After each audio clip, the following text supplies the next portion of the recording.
Hello दोस्तों, मैं खुशबू आप सबका स्वागत करती हूँ एक एक क्लासेज में। तो मैं आप सब अच्छे होंगे, स्वस्थ होंगे। तो मैं आप लोग को पढ़ा रही थी मैथ में मैंने त्रिकोणमिति पढ़ा रही थी। त्रिकोणमिति में मैंने कई पॉइंट्स लिखवाए थे और कुछ फार्मूला लिखवाए थे। देखिए, जैसे कि समबाहु त्रिभुज तक लिखवा दिए थे। अब हमारा दो टाइप बचा हुआ है, एक विषमबाहु, एक समद्विबाहु। तो क्या करते हैं कि पहले ये दोनों के सूत्र और इसके बारे में जानकारी मैं आपको दे देती हूँ। उसके बाद मैं नेक्स्ट क्लास में मैं आप लोग को इसके आधार पर मैं क्वेश्चन लाऊंगी और आप लोग को सॉल्व करके बताने की कोशिश करूँगी कि हम कैसे क्वेश्चन को सॉल्व करते हैं। ठीक है, तो आज इसके लिए मैं नेक्स्ट यहाँ पे है तो नेक्स्ट पेज कर लेती हूँ ताकि आप लोग को आराम हो।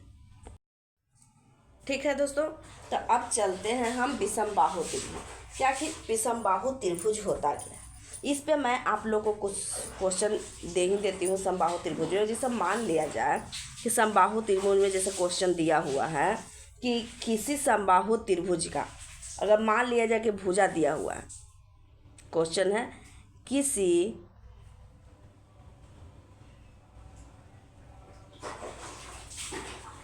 समबाहु त्रिभुज की भुजा 16 सेंटीमीटर या 16 मीटर है, 16 मीटर है, तो उस त्रिभुज का क्षेत्रफल, ऊंचाई और क्या परिमाप ज्ञात करें। इतना क्वेश्चन एक ही में हम दे दिए कि ऊंचाई भी, क्षेत्रफल भी पूछ लिया, ऊंचाई भी पूछ लिया और परिमाप भी पूछ लिया। तो हम क्या करते हैं कि यहाँ पे भुजा मेरा दिया हुआ है, तो सबसे पहले तो हम सूत्र, सब कोई भी चीज़ निकालने के लिए कहे, कितना ही भी कुछ मान दिया हुआ रहे, सबसे पहले ये ध्यान देना है कि हमें निकालना क्या है। तो सबसे पहले क्षेत्रफल, तो हम क्या करेंगे, सबका सूत्र लिख लेंगे। तो क्षेत्रफल बराबर समबाहु त्रिभुज का क्षेत्रफल बराबर क्या सूत्र होता है, तो √3 गुना भुजा, √3/4 गुने भुजे, यही लिखाए थे भुजा, यही लिखाए थे क्षेत्रफल बराबर। तो जब क्षेत्रफल बराबर इतना लिखा दिए थे तो इसका मतलब कि हमें क्षेत्रफल निकालने के लिए सिर्फ भुजा चाहिए। तो भुजा तो हमारा दिया हुआ है, तो हमें कहीं से प्राप्त करने की ज़रूरत नहीं है। तो इसका डायरेक्ट आंसर बन जाएगा √3/4 और 16 गुने 16, तो कितना हो जाएगा, 4 चौका 16, 16 चौका 64, 64 ये क्षेत्रफल निकल गया। ठीक है, तो इसका मतलब जो चीज़ अगर जैसे जिसका हम सूत्र बैठाएंगे उसके बाद हम देखेंगे कि क्या क्या हमें चाहिए। यहाँ पे भुजा स्क्वायर दिया हुआ था, तो भुजा तो दिया हुआ है, तो हमें भुजा निकालने की ज़रूरत नहीं थी, तो हम डायरेक्ट इसका मान निकाल लिए। ठीक है, अब देखिए निकालना है ऊंचाई। तो ऊंचाई बराबर सूत्र क्या होता है, √3/2 गुने भुजा, ये सूत्र होता है। तो इस पर हम बैठा देंगे। आप लोग, आई होप कि आप लोग सब फॉर्मूला को अच्छे से देख लिए होंगे और समझ लिए होंगे। तो इतना आंसर इसका हो गया। अब क्या निकालना है, परिमाप। तो परिमाप बराबर समबाहु त्रिभुज के परिमाप बराबर क्या होता है, हम बोले थे क्या, माने सभी भुजा का योग। तो कितना भुजा होता है एक समबाहु त्रिभुज में, 3 भुजा, तो 3 गुने भुजा बराबर कितना हो जाएगा, 3 गुना 16, 16 32 16 48, यही आंसर हो। ठीक है, अगर मान लिया जाए कि यहाँ पे हमारा परिमाप दीजिए, जैसे यहाँ एक क्वेश्चन और मैं आप लोग को बताती हूँ कि किसी समबाहु त्रिभुज के, आप लोग अच्छा से समझिएगा, जो कहा जाए उसको पहले उसका फॉर्मूला लिखिए, और जब उस फॉर्मूला में जो जो नहीं दिया हुआ हो क्वेश्चन में उसे हम प्राप्त करने की कोशिश करेंगे, तो ऑटोमेटिक क्वेश्चन बन जाएगी। जैसे जब मान लिया जाए कि दिया हुआ है किसी समबाहु त्रिभुज में, बाहु त्रिभुज की, ठीक है, मान लिया जाए कि यहाँ पे क्या दिया हुआ है, ऊंचाई दिया हुआ है, समबाहु त्रिभुज की ऊंचाई 10 मीटर है। ठीक है, ऊंचाई हमारा 10 मीटर दिया हुआ है। अब कह रहा है तो त्रिभुज का कौन त्रिभुज का, समबाहु त्रिभुज की बात कर रहा है। त्रिभुज का क्षेत्रफल ज्ञात करें। क्षेत्रफल ज्ञात करें। देखिए हम आप लोगों को क्या बताया कि जो पूछा जाए उसका फॉर्मूला पहले लिखेंगे। तो क्षेत्रफल हमें ज्ञात करने के लिए कह रहा है, तो सबसे पहले हम क्षेत्रफल का यहाँ फॉर्मूला लिखेंगे। तो समबाहु त्रिभुज के सोल्व यहाँ करते हैं। समबाहु त्रिभुज के क्षेत्रफल बराबर क्या होगा,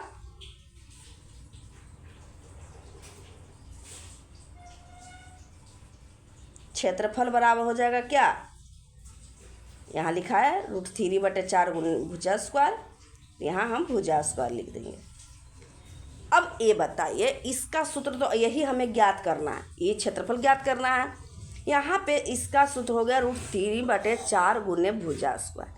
अब ये बताइए, हम क्वेश्चन में फिर झाँकेंगे कि इसमें जो जो मान दिया हुआ है वो इस क्वेश्चन में दिया हुआ है कि नहीं। तो क्षेत्रफल निकालने के लिए हमें भुजा प्राप्त करना है, तो भुजा तो क्वेश्चन में दिया हुआ नहीं है भुजा का मान, तो हम क्या करेंगे, सोच में आ जाएंगे। तब उसके बाद देखेंगे कि किस चीज़ का मान दिया हुआ है। तो यहाँ दिया हुआ है समबाहु त्रिभुज की क्या, ऊंचाई। तो ऊंचाई बराबर क्या दिया हुआ है, ऊंचाई बराबर मेरा मान दिया हुआ है 10 मीटर। अब बताइए, जब ऊंचाई बराबर 10 मीटर दिया हुआ है तो समबाहु त्रिभुज की ऊंचाई क्या का सूत्र क्या होता है, तो √3/2 अब भुजा। अब यहाँ हम देख रहे हैं कि इसका मान इतना दिया हुआ है, इसका सूत्र हो गया ये, इसका मान हो गया इतना। अब देखिए यहाँ पे भुजा दिया हुआ, इसका मतलब हमें भुजा यहाँ से ज्ञात हो सकती है। और जब भुजा हमें ज्ञात हो जाएगी, इससे भुजा ज्ञात हो जाएगी, तो इसके लिए भी यहाँ भुजा हम पुट कर सकते हैं ना। तो यहाँ पे जब भुजा ज्ञात हो जाएगी तो हम यहाँ से भुजा के मान निकाल देते हैं। तो कितना हो जाएगा, भुजा बराबर हो जाएगा 10, यहाँ से 2 ऊपर, अब बट्टा √3, यानी हो जाएगा भुजा बराबर कितना हो जाएगा 20/√3, इतना मान आ गया भुजा का मान। तो अब हम यहाँ पे हमें क्षेत्रफल ज्ञात करना था, भुजा निकालना था। तो भुजा तो हम अपने इस जो मान दिया हुआ था उससे हम भुजा का मान ज्ञात कर लिए हैं। तो जब भुजा का मान ज्ञात हो गया तो हम क्षेत्रफल वाले सूत्र में भुजा का मान पुट कर सकते हैं। अब देखिए, तो यहाँ लिखते हैं क्षेत्रफल बराबर √3/4 भुजा स्क्वायर, यही दिया हुआ है। अब यहाँ हम मान पुट करेंगे √3/4 गुने 20/√3 गुने 20/√3, हो गया मान पुट। अब देखिए यहाँ से रूट कट गया, 5 चौका 20 बराबर कितना हो जाएगा, ये दोनों को गुना करेंगे, 5 दूना 10 यानी 100 अब बटा √3। इसको प्रमेयकरण कर देंगे तो यहाँ से यहाँ √3 से गुना हो जाएगा, तो यहाँ हो जाएगा कितना, इतना ही छोड़ दीजिए, कोई दिक्कत, इतना ही आंसर, ठीक है। यहाँ तक कोई दिक्कत नहीं। तो इस तरह से हम कोई भी क्वेश्चन दिया हुआ रहे, सबसे पहले जो निकालने के लिए कहा जाए उसी का फॉर्मूला लिखेंगे और वहाँ से पता करेंगे क्या क्या हमें चाहिए, और जो चाहिए और जो मान क्वेश्चन में दिया हुआ है उससे उसका मान प्राप्त करने की कोशिश करेंगे, ठीक है। इस तरह से क्वेश्चन रहेगा। आप एक बुक उठाइए और उस बुक में इसी तरह से हर क्वेश्चन को सॉल्व करके आप देखिए, एक बार ट्राई कीजिए, आप लोग को सब समझ में आ जाएगा, ठीक है। तो अब चलते हैं हम नेक्स्ट क्या था, विषम बाहु त्रिभुज, उसके बारे में मैं लिखवा देती हूँ, उसके कुछ फॉर्मूले होते हैं उसके बारे में मैं लिखवा देती हूँ। तब देखिए विषम बाहु त्रिभुज,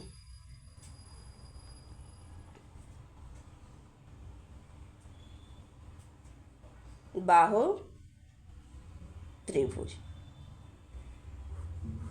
ठीक है।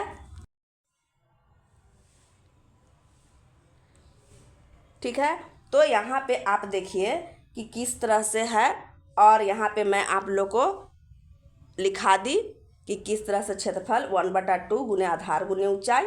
अब विषमबाहु त्रिभुज का क्षेत्रफल, इससे हम हीरो का सूत्र कहते हैं।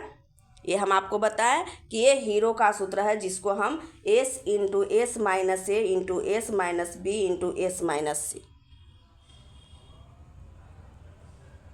ठीक है, s minus a into S minus b into S minus c से इसको हम इंडिकेट करते हैं। जहाँ s बराबर जो हो जाता है अर्ध परिमाप होता है। अर्ध परिमाप मतलब क्या हो गया? अर्ध परिमाप का मतलब हो गया तीनों भुजा अगर दिया हुआ जो रहेगा, उस भुजा का तीनों भुजा के योग का आधा जो हो जाता है वह अर्ध परिमाप। ये सब आप लोग को क्वेश्चन जब बनाए, ये सब आप लोग को समझ में आया। यहाँ त्रिभुज जो चीज़ पूछा जाए उसको हम पहले सूत्र लिखेंगे, और जो पूछा जाए उसका सूत्र लिखकर हम क्या करेंगे, वो सूत्र लिखकर उसको जो नहीं दिया हुआ मान रहेगा उससे हम जो दिया क्वेश्चन में दिया हुआ मान से वो मान हम प्राप्त करेंगे।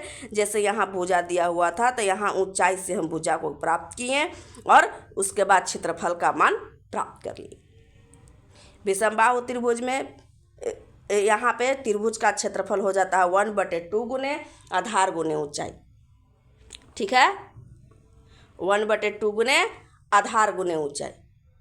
अब यहाँ कह रहा है विषमबाहु त्रिभुज का क्षेत्रफल, जिसको हम हीरो का सूत्र भी कहते हैं।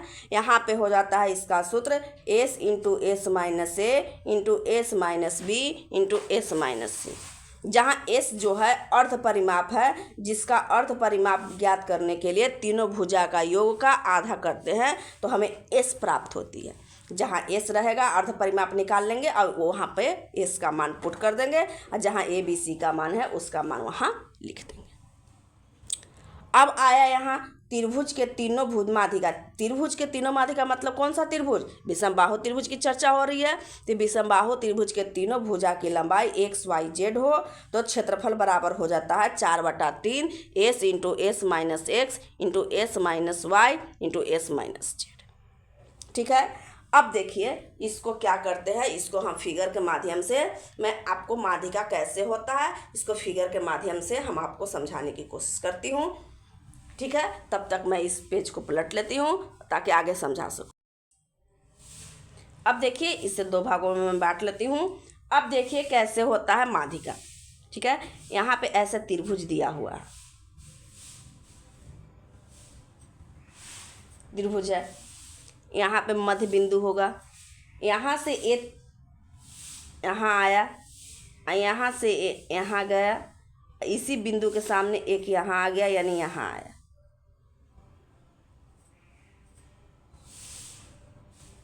ठीक है। यही हमारा माध्यिका हो गया, यानी ए बी और सी। इसको x मान लिए, ई यहाँ से यहाँ तक के y मान लेंगे, यहाँ से यहाँ तक के z मान, ठीक है। अब देखिए क्या होता है, यहाँ तक आपको कोई दिक्कत नहीं। तो जो क्वेश्चन में मैंने कहा जब भी ऐसा क्वेश्चन रहेगा माध्यिका ज्ञात करने के लिए तो समझ जाइएगा कि इस तरह से उसका फिगर बनेगी, और उससे हम क्या कर लेंगे, जब इसका मान दिया हुआ रहेगा, इसका मान दिया हुआ रहेगा, इसका मान दिया हुआ रहेगा, तो हम कैसे इस त्रिभुज का क्षेत्रफल ज्ञात करेंगे। ए वाला ज्ञात रहेगा तो हम हीरो के सूत्र बैठा लेंगे या बेस बराबर 1/2 गुना आधार गुना ऊंचाई पे बना लेंगे। बट अगर अंदर का मान दिया हुआ रहे तो हम क्षेत्रफल कैसे ज्ञात करेंगे, तो इसीलिए वो फॉर्मूला लिखा है कि 4/3 under root S into S minus X into S minus Y into S minus Z. जहाँ अर्ध परिमाप बराबर s है तो अर्ध परिमाप कैसे निकालेंगे, इसीलिए s यानी अर्ध परिमाप, परिमाप बराबर क्या हो जाएगा, x plus Y plus z/2, इसका आधा। जहाँ s है वहाँ से आप प्राप्त कर सकते, ठीक है। यहाँ तक आप लोग को कोई प्रॉब्लम नहीं हो। अब देखिए 5 नंबर 5वां फॉर्मूला। अगर मान लिया जाए कि कोई क्वेश्चन दिया हुआ है त्रिभुज का और उसके ऊपर में मान लिया जाए कि वृत्त दे दिया, कुछ भाग रंगा हुआ भी दे दिया जाए, तो हम कैसे ज्ञात करेंगे उस त्रिभुज का क्षेत्रफल। जैसे यहाँ हम लिख देते हैं ताकि आप लोग को समझ में आ जाए। जैसे मान लिया यहाँ लिखा हुआ कि यदि, जैसे यहाँ पे फिगर पहले बना देती हूँ, ये फिगर है, यहाँ तक कोई दिक्कत नहीं है। अब देखिए यहाँ से यहाँ आया और यहाँ से यहाँ गया, ठीक है। आई से डबल क्रॉस हुआ, यहाँ से मान लीजिए कि यहाँ आया, यहाँ से मान लीजिए कि यहाँ। आई रंगा हुआ भाग है, क्या है, रंगा हुआ भाग है।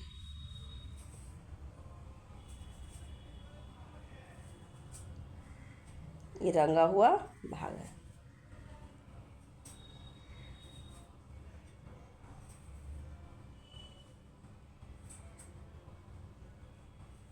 ये रंगा हुआ भाग है, ठीक है।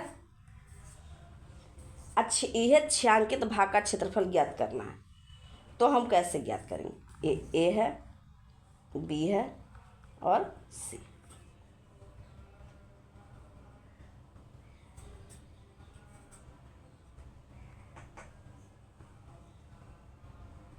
अब यहाँ क्वेश्चन दे दिया कि जैसे यहाँ यदि व्यास वाले किसी अर्धवृत्त, ये अर्धवृत्त हो गया, किसी अर्धवृत्त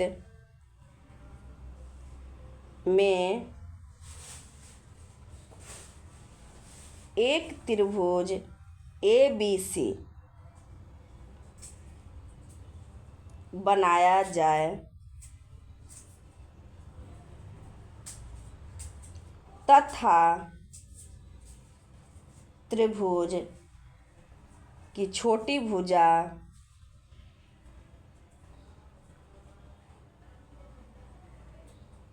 छोटी भुजाओं को व्यास मानकर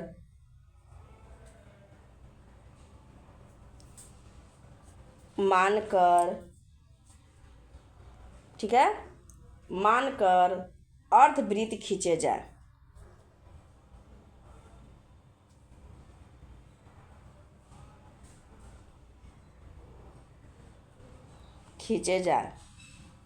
तो छायांकित भाग का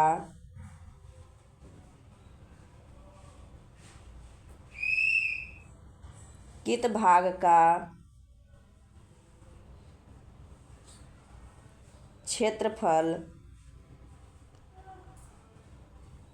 छायांकित भाग का क्षेत्रफल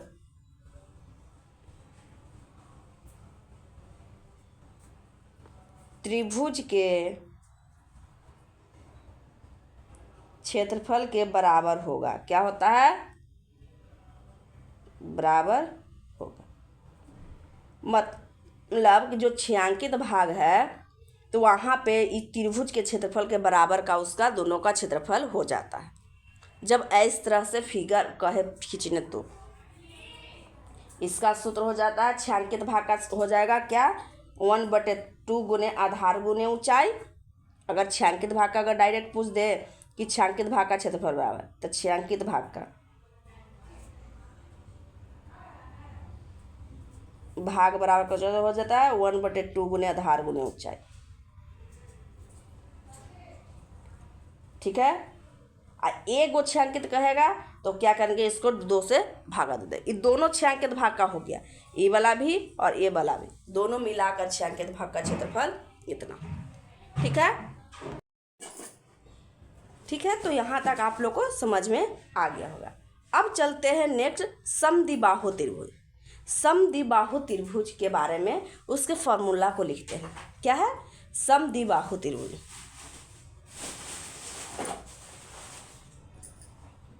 समद्विबाहु त्रिभुज,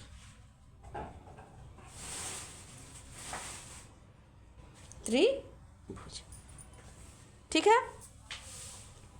अब देखिए इसका फॉर्मूला, पहला समद्विबाहु त्रिभुज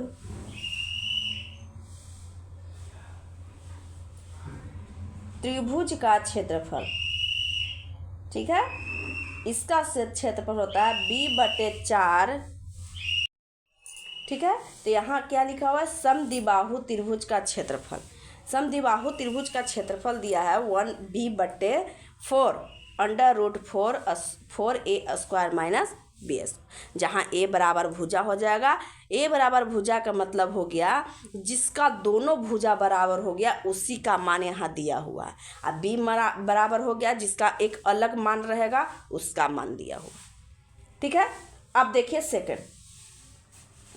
सेकंड में क्या है, समद्विबाहु त्रिभुज का परिमाप। समद्विबाहु त्रिभुज का परिमाप 2s बराबर, इसको हो जाता है 2a+b का मतलब हो गया जिसका एक, जिसे हम परिमाप हमेशा निकालते हैं तो सभी भुजा का योग निकालते हैं, उससे भी हम निकाल सकते हैं, लेकिन यहाँ पे 2a इसलिए लिखे क्योंकि a+a लिखेंगे तो 2a ही हो जाएगा, क्योंकि दो भुजा तो बराबर है, इसीलिए यहाँ 2a+b कर दिया, ठीक है। अब देखिए ऊंचाई। समद्विबाहु त्रिभुज का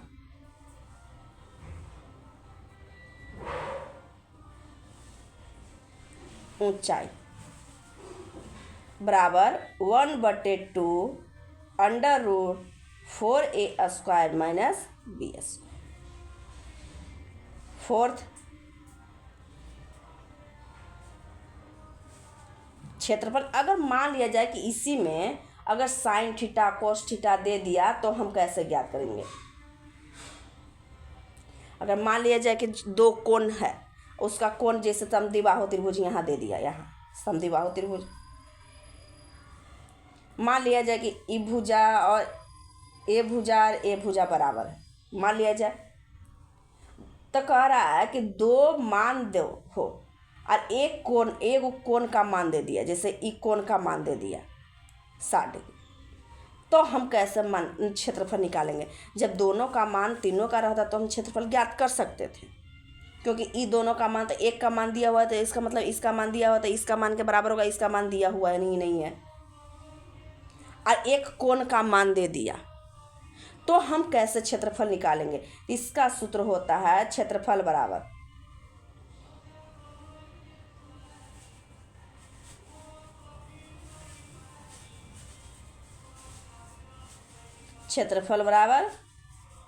क्या हो जाएगा, 1/2 AB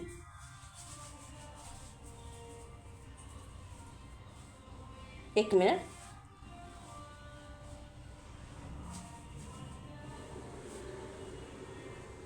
सॉरी ये विषम बाहु के लिए शायद है, एक मिनट, इसको मत लिखिए, गलती हो जाएगी तो फिर दिक्कत हो जाएगी, इसको छोड़ दीजिए, ठीक है, वहीं तक छोड़ दीजिए, यहीं तक मेन पॉइंट है। तो हम इस तरह से इसको लिखते जाएंगे और समझते जाएंगे। मान लीजिए कि कोई क्वेश्चन दे दिया, ABC का मान दिया हुआ है, कह दिया कि क्षेत्रफल निकालने के लिए है, तो कुछ नहीं करना है, बस उसी क्षेत्रफल के अनुसार से हम इसका क्षेत्रफल निकाल लेंगे।